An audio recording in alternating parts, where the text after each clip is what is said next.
Roebuck says, please explain the war in Chiraq. Go watch it. There's no explanation, in my opinion, that's needed. I feel like that is the off. That's the only thing niggas can really get at me about these days. I really don't care at this point. Okay. You know what I mean? Let's be clear what the war in Chiraq was. Okay, so this is the explanation you probably want. The war in Chiraq literally was me trying to show that the violence in Chicago was not cool. Right? I had a bunch of people. They loved my channel. I had a huge channel. It still even exists. I had about 300,000 subscribers. And then this is around 2012. Actually, around then I probably had 200,000. And they kept asking for more stories on people like Chief Keef, Fredo, Lil Reese. But even beyond those people, they're like, hey, yo, why didn't you cover Chief Keef and Lil J going back and forth? And I'm like, yo, who the fuck is Lil J? You get me? At least at that point. But then I get to realize, like, my audience was so fascinated by Chicago and drill music that I said, you know what? This is what I'm going to do. I'm going to make a completely separate channel because it was all beefing. Everybody was beefing, okay? So it's media coverage, but you got to realize when the media coverage came in. It's drill music. Everybody's beefing. There's nobody making the we are the world, fuck the ops, we're the world. No, it's not like that. Everybody's beefing, okay? When I see you, I'm smoking on this back. It was very negative. Let's keep it trill. And that's another reason why today. Yeah. On the race, busting on the rap. Hey, easy thing to do. On the race, busting on the rap. On the race, busting on the rap. On the race, busting on the rap. This is why, like, today, I want it to be tasteful with it. I'm going to give you an example of being tasteful rather than shitting on someone after they died. And if you guys trying to hit me with well, you should keep the same energy. I think when someone dies, you, at least, especially when they don't even die in that type of, like, light, you know what I mean? You be a little respectful. What was the guy?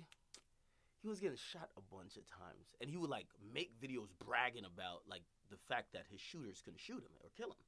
What's his name? Oh, shit, I'm forgetting his name. You guys are probably going to remember me. There's a guy, I think he was from down south. He would get shot. He was shot a bunch of times at a Waffle House. He was shot again, and, like, he would make videos from the hospital bed like, you guys you don't know how to aim. Y'all are leg shooters. Young Mozzie. Thank you for that. His name was Young Mozzie. Nigga, when my name come up, respect. And let's go. Stop playing with my fucking name. Thank you for the all three of y'all. Stop playing with my name. I ain't gonna say it no more. And I want you to watch how I covered him while he was doing that. I was definitely not short of telling him that, in my opinion, after getting shot and taunting your shooters is not smart. It's actually really stupid. I wasn't short of letting him have it there. But he eventually died. And when he died, I was not going to be the person that'd be like, well, we told this motherfucker. No, you know what I mean? Like, you obviously, you try to be respectful, okay? Have I always been respectful when someone passed away? I can't say I have always, but have I learned from certain situations? Yeah. So, Fredo, and especially, like, listen, let's keep it real on what the war in Chiraq was. The war in Chiraq was, you could call it, I used to call Fredo the Chiraq Lucifer. I called Chief Keef the Chiraq Baphomet, and Lil Reese, I called him the Grim Reaper. I made these guys in a satire thing, and of course, I'm not here to defend or whatever. I'm just telling you what happened. This is the facts, so you could go back and hear.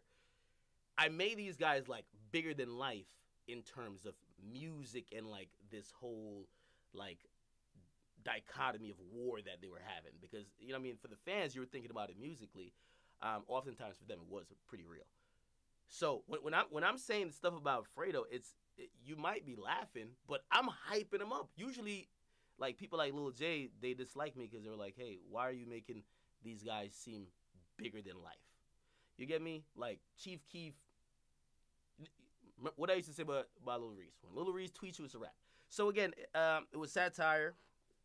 Honestly, why did I do the satire like that?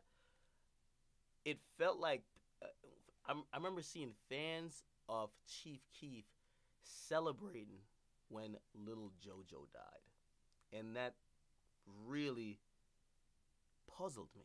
Because I'm like, you like Chief Keef, but Chief Keef is really in a beef with that guy. You're not. You're a fan. You're a fan of the music. But I think people started looking at life like it was, you know what I mean? And then you would see fans adopt stuff on Twitter like, yo, we're smoking on whatever pack. And I'll be like, yo, you're not even like, that's not cool. So my way of honestly trying to make that type of thing not seem cool was clowning all that type of behavior. I was clowning everybody who would be posting guns. I was clowning people who were threatening to kill each other. I never clowned people when they died. I clowned people when they would be aggressively threatening or saying they would do something. That's where I came up with the self-snitching shit. Those people I was clowning. Those people I referred to as coons. I'm not going to lie to you. Because I felt like that, and I did it in a very comedic way, and obviously if people are still bringing it up today, it resonated. I haven't done those videos in 2 years. Two or 2.5 years. But it resonated enough because I laid it on to those guys, but it was funny. You feel me? So, you know what I mean? Like, you had fans laughing at it. Now, of course, and I understand, like, even, believe me, like, I've grown. You know what I mean? Like, I even understand, like, how Vic Mensa could have a issue. You get me? Like, because for him, he's looking at some people who he may be connected with, they end up dying. You get me? And, of course, he's looking at that commentary like, you know what? Now my homie's dead. That's not funny anymore. So 100%, and it's something that happened in the past. It's something that I'll wear with me with my career. It is what it is. Would I do it again? I can't say I wouldn't. Only if the situations were exactly what I saw it was. I gave you the motivation. I saw a bunch of fans. This is why I even got into gaming. I didn't know that gaming and hip-hop matched each other. I went on Call of Duty and everybody was named Chief Keef for 300. But, again, it was a rampant or big section of my audience. They would just think it was the coolest thing that Chief Keef was such a savage. And that's why when I... RJC Lifestyle, thank you for the donation, bro. One second. When people refer to themselves as a... Keep in mind, Savage didn't come from me. Savage was the rappers saying that we're savage. So what I did is I turned that term into almost the mere fact that you're saying that, like, we're gonna clown you for that. You're the... So I did it sarcastically. I'm like, that's the savage. You get me? But they already were saying that. You feel me? So again, my coverage of Chicago in that point, I do think it's definitely, it's kind of daring. It was definitely outside of the box. Did it piss off a lot of people? Yeah. Do I think eventually some people kind of understood, like, yo, you know what, this isn't as cool as it is. This is kind of clownish behavior when we're thinking that because somebody tweeted something, we should go kill them or we should celebrate them being killed. I do believe some people learned from that. I'm not saying I was directly a teacher. And also, I'm not saying even crime even died down in Chicago. So, and that's also a sad situation as well. So, that's pretty much the war in Chiraq. You feel me? Again, I will tell you this. You know, I won't say that. I won't say what I was going to say because it's going to come off very braggadocious. And by the way, just again, I was one of the bigger outlets at that time covering Chicago and drill music. So, someone said, "What am I talking about?"